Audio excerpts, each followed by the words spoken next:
What do you make of the president's decision to send warships to the Middle East? We know he's threatened to intervene in some way previously and then walked that back. What are your hopes? Well, first of all, Julia, thanks for inviting me.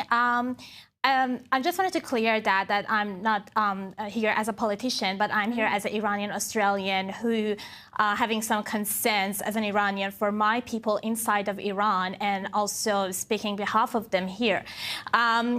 We always saying that act now to President Trump.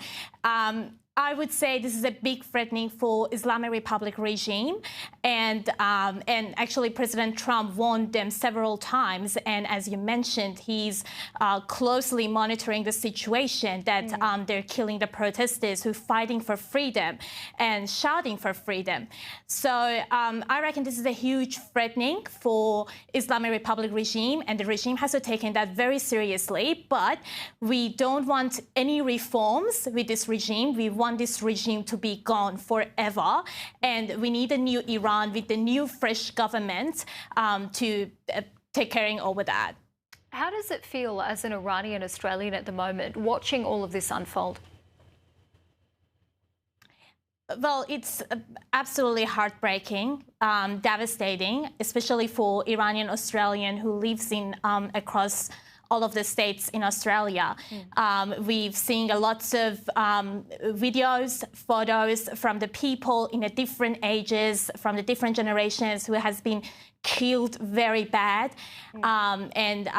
Some of the families, they actually been still in shock that they lost their loved ones because of the regime. So the regime, even if someone's in a hospital and they haven't been yet killed, so the Islamic Republic regime actually find them and killing them inside the hospital and threatening all of the nurses and doctors inside the hospital clinics.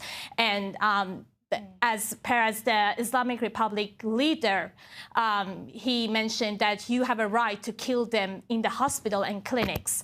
So a total heartbreaking for all of us. And Jasmine, Iran's clearly still under a really strict internet blackout at the moment, so it's hard to get some information through. We know as many as 5,000 people have been killed, but there are reports coming in that doctors operating in Iran say that death toll is so much higher than that. How are you feeling at the moment about the tactics that we hear coming out regarding the Iranian regime, and also reports that the regime's policy is to withhold the remains of young women? Have you heard this, or do you know anything more about this? Well, I want to actually first answering your first question about the phone lines and the internet connections inside of Iran right now. Well, the regime actually trying the best to just cutting the lines and cutting the internet. So, and this is Islamic Republic regime tactics. So they wanted to do that because they want to, for the world doesn't know for how many people Islamic Republic regime being murdered. So they don't want to bring the new data that how many people has been shot or killed or injured during the protests. So that's why that's a tactic from Islamic Republic regime to put the people inside of Iran in a total darkness and blackout so they can keep killing and murdering people who are fighting for freedom. With the protesters across all of the streets, across all of the cities in Iran, who they fighting for freedom, and they calling one name who can actually lead us to this transition and can take over the government and handling the whole country, Iran, is Reza Pahlavi, which Iranian people inside of Iran calling his name only, and they killed because of freedom and calling his name. And there is no matter about the gender type, women, men's, the elderly people, even the children being murdered during these days that Iran's in the total blackout.